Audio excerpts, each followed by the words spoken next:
वाहिगुरु जी का खालसा वाहिगुरु जी की फतेह। खालसा जी, ये वीडियो मैं हिंदी में बना रहा हूँ क्योंकि कुछ गढ़वाली बहुत ज़्यादा सिर चढ़ गए हैं।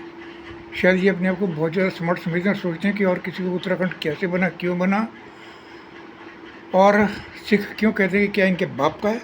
मैं बताता हूँ। उत्तराखंड कोई स्टेट नहीं थी, यूपी थी। मैं पहले ही बता दूँ क्योंकि मैं देहरादून का रहने वाला हूँ और 1950 का मेरा जन्म है। मैंने सारा देहरादून, जो कि मुट्ठी भर था, 3 किलोमीटर के अंदर देहरादून सिमटा हुआ था। मैं तब से देहरादून को जानता हूँ और वहीं मैं पढ़ा हूँ कॉलेज में, और मैं सब जानता हूँ। गढ़वाली भी मेरे दोस्त हैं, बहुत दोस्त हैं, बेशुमार दोस्त हैं। तो मैं ये बता दूँ कि उत्तराखंड की सच्चाई क्या है।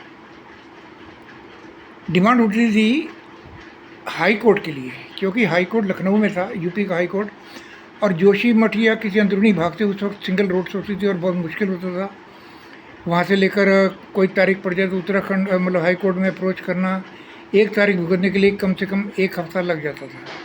आसान नहीं था आने जाना। तो एक ब्रांच की मांग की गई थी जिसको यूपी सरकार ने इनकार कर दिया। यही चीज़ बढ़ते बढ़ते अलग प्रदेश की मांग पर पहुँच गई और फिर उत्तराखंड की मांग उठने लगी। मांग उठी गढ़वाल से, ना कि कुमाऊं से। इसलिए गढ़वाली आज भी उत्तराखंड की राजधानी गैरसैंण में बनाना चाहते हैं, जो कि गढ़वाल एरिया में है, ना कि उत्तराखंड में, ना कि नैनीताल में, सॉरी कुमाऊं डिवीज़न में नहीं है। गढ़वाल के 3 हिस्से हैं: टिहरी गढ़वाल, पौड़ी गढ़वाल और ब्रिटिश गढ़वाल। टिहरी गढ़वाल आज का ये मसूरी, देहरादून से इलाके, ऋषिकेश, नरेंद्र नगर आदि इलाके, टिहरी तक आसपास ये इलाके हैं। पौड़ी गढ़वाल जो कोटद्वार से परली तरफ है, और ब्रिटिश गढ़वाल जिसमें ये चमोली आदि, जोशीमठ और ये सारे एरिया आते हैं। और कुमाऊं डिवीज़न पौड़ी के भी आगे, ऐसे कोटद्वार से होकर समझ लिया, ये नैनीताल आदि कुमाऊं डिवीज़न में पड़ते हैं। तो उत्तराखंडियों का जो ये गढ़वाली चीख रहे हैं, इनका इलाका कौन सा है? इनके 3 डिवीज़न है। कौन से एरिया के गढ़वाली हैं, ये भी एक अलग विषय है। सारा गढ़वाल इनके बाप का नहीं है, सारा गढ़वाल मतलब सारा उत्तराखंड इनके बाप का नहीं है। अब सबसे पहले देहरादून की बात करते हैं। तो भैया, अगर तुम्हारा गढ़वाल तुम्हारे बाप का है या उत्तराखंड तुम्हारे बाप का है, तो देहरादून खाली करो। देहरादून तो लिखित रूप में गुरु राम राय की धरती है। औरंगजेब ने गुरु राम राय को ये दून वैली, दून घाटी दी थी, जिसने वहाँ पर उसे अपना डेरा बनाया। डेरा डून है इसका असली नाम। और जितना भी देहरादून के अंदर ज़मीन थी, सारी गुरु राम राय डेरे के अधीन थी। ये सारी ज़मीन, जितने ये पहाड़ी बैठे हैं, सारी कब्जाई हुई ज़मीन है। इनके बाप के भी किसी के पास असली रजिस्ट्री नहीं है। अगर चेन डीड निकालोगे तो सिर्फ कब्जाई हुई ज़मीन गुरु राम राय के नाम निकलेगी, इनके नाम रजिस्ट्री नहीं है। तो खाली करो देहरादून, भाग जाओ सालों ऊपर से। राजधानी बनाई हुई है यहाँ पर, तुमने देहरादून को सब बर्बाद करके रख दिया, गुरु राम राय की धरती को। ले जाओ अपने इलाके में। और रही बात अतिथि देवो भव, तो ये भी सुनते जाओ। उत्तराखंड में मुख्य रूप से 4 धाम हैं। बाकी बागेश्वर आदि में कुछ इनके अच्छे अच्छे प्राचीन मंदिर हैं, और जो मैन्युस्क्रिप्ट्स में भी जिनका उल्लेख है, मैं ये मानता हूँ। पर मुख्य रूप से 4 धाम: बद्रीनाथ, केदारनाथ, यमुनोत्री और गंगोत्री। यमुनोत्री जहाँ से यमुना शुरू होती है, यमुना का उद्गम। गंगोत्री जहाँ से गंगा शुरू होती है, गंगोत्री का उद्गम। ये कोई तीर्थ स्थान नहीं है, पर गंगा पवित्र नदी है, इसलिए यमुना पवित्र नदी है, इसलिए ये तीर्थ स्थान बने हुए हैं। अब आते हैं बद्रीनाथ और केदारनाथ पर। बद्रीनाथ का मंदिर शंकराचार्य ने 12वीं शताब्दी में बनवाया। विष्णु के नाम से जोड़ दिया। विष्णु के नाम से क्यों जोड़ दिया, वो भी मैं तुम्हें बता दूंगा। खैर,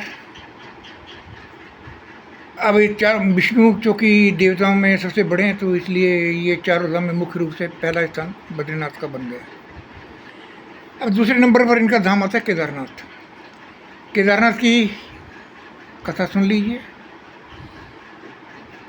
जब भीम और ये पांडव वगैरह इस इलाकों में जा रहे थे, घूम रहे थे, या कह दूँ आखिर में जा रहे थे, वो तो यही केदारनाथ और ये गोविंद घाट से होते हुए और हेमकुंड होते हुए वो पहाड़ों में मरकब गए। आगे निकल गए और वहीं उनका स्वर्गवास हुआ। युधिष्ठिर अकेले बचे थे। तो यही रूट था उनका, पांडुकेश्वर जगह गोविंद घाट के साथ। तो पांडुकेश्वर इसीलिए इनके नाम पर है। तो जब इस केदारनाथ के इलाके में घूम रहे थे तो इन्हें शंकर भगवान दिखाई दिए। तो ठीक है, भगवान जी नजर आ गए तो फिर भक्त कैसे रुक जाए, ये भी गए। परंतु शंकर इनको देखकर